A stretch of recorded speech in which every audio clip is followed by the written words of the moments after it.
Okay, been messing about with me, messing about with my solar panels again. I've got that one down there all rigged up. The sun's sort of heading down now, but I'm still getting pretty good voltage coming out. Probably out of that one about 20, out of this one down here about probably 16. So I've got it just facing through the bars. It does a little bit, probably one more volt higher laying down, but up against the wall is a bit better for me to get around. So yeah, so I've got my battery sitting here. I've got my controller, and the reason I'm using this controller and not this one, that's a PWM one, and they will work on a gel, but they're not designed really for lithium batteries. MPPT are much better. They have a steady charge, CC constant charge settings. So these ones don't, they fluctuate or something. So anyway, look at this. The input is coming in parallel from my two solar panels here, or this solar panel, which is 280 watt ones, so it's 160. So it's coming in at that combined with this one over there in parallel. I've got the two running. So we're pulling, if I just touch this here, so I'll just put the pins on there, we're pulling about 16 volts. So that's 16 volts going into the controller. I'm a bit worried it's too many amps. It's only 20 amp controller. I should really have a 50 amp controller. Then I could have 24 volt batteries or something and really step it up double, you know, but probably not ideal with only 16 volts going in. So 12 volts is fine for the battery. This one here is the battery coming out. The connector to the oh, it's hard doing it with one hand. Hang on, I don't want to touch the wrong things.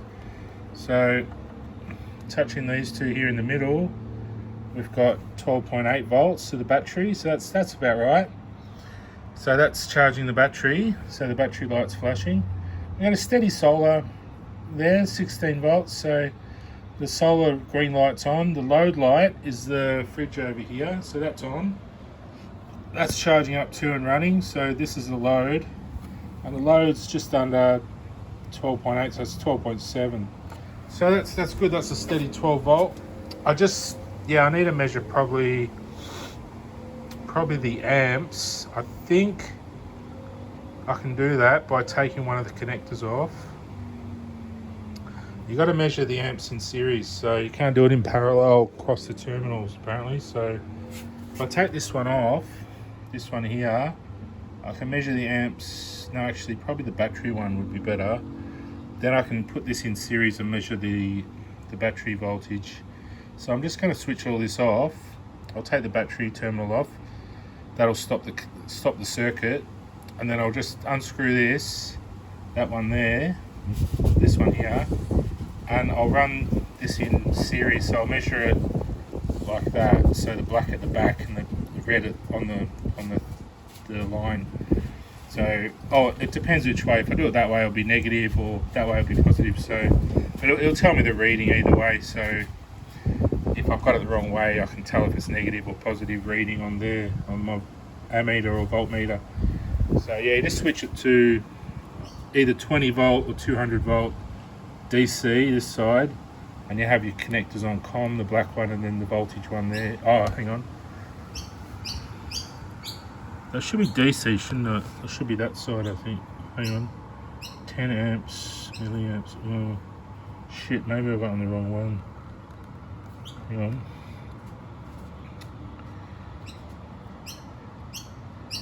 Oh no, that's 10 amps max, so you don't want it on the 10 amps max. I'd say, 10 amps. Oh, maybe I can't measure it on this.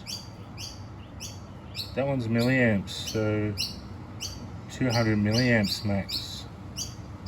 If I measure and it's more than 20 amps, it's going to fuse my voltmeter, so maybe I won't worry about that. It only goes up to 10 amps. So I might not measure the amps. I don't think I can do it on that one. See the amps there? It'll only go up to 10 amps, see? In the middle. This connector here is 10 amps DC, so it's alright measuring voltage, but if you're measuring amps, you've got to switch to that one. But it's just a bit low, this meter. It should be like a 30 amp one, I think. I'm trying to think how much amps will be going to the battery. Probably 20 or something, so yeah, I can't really use that. So that's that idea gone. But yeah, anyway, I think what else I've got to measure the amps. I could probably just work out the watts. Does this have watts?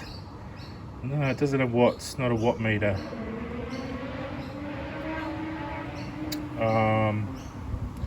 It's got voltage amps, but they're a bit low. It's got the resistance. I could probably use that somehow. No, I won't worry. Anyway, it's got a Celsius. You measure the temperature. Probably got a little temperature sensor on this or something. Not sure. Yeah, it's a bit funny. That's right. So that's voltage this side at 200 milliamps at max, and this one's voltage this side, DC. This is DC, so that's voltage AC or DC, I think. And you can also do the ohms on that side, so measure resistance on this side. So if you want to, you switch the red one to this plug to do 10 amps DC. So it has to be under that, and we're over, I think. So I could work it out anyway. 16 volt coming in. If I add up the watts, I think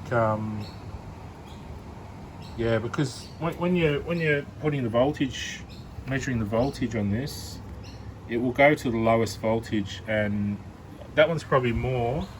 That one over there, that panel, it's probably 20 or something. This one's probably 16.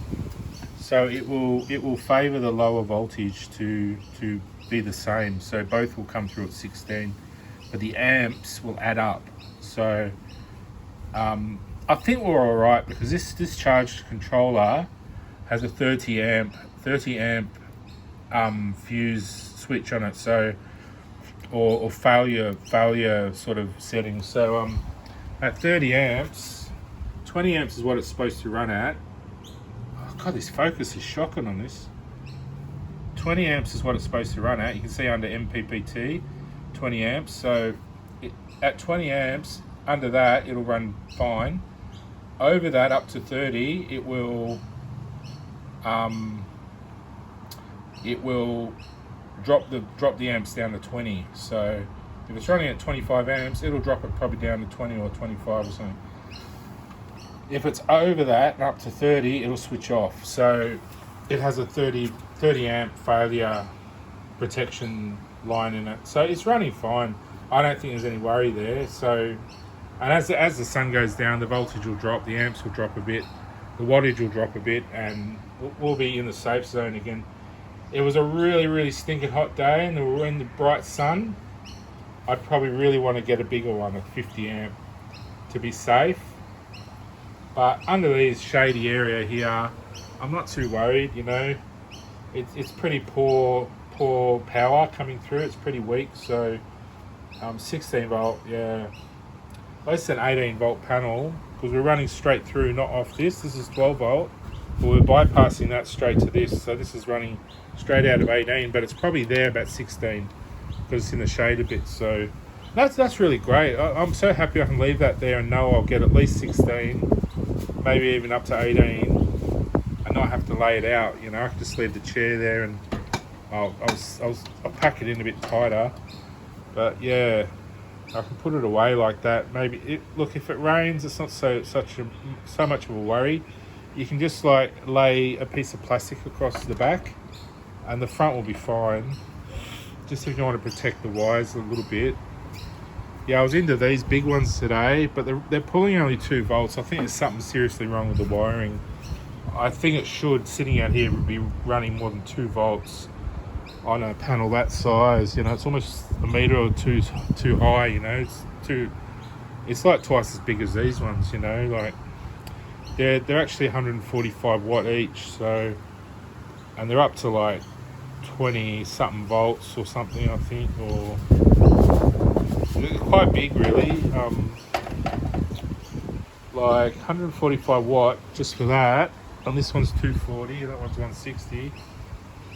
So, and I've got 3 of them. If I had all that set up here, I'd be laughing, you know. I could pack these 2 away and just have those 3, and even get the other ones and just run the whole 7 along here. I reckon I'd pull enough voltage to run a couple of nice big 48 volt batteries, you know, or whatever the voltage is. Yeah, or maybe just 24 volt ones, or maybe 4 12 volt ones or something.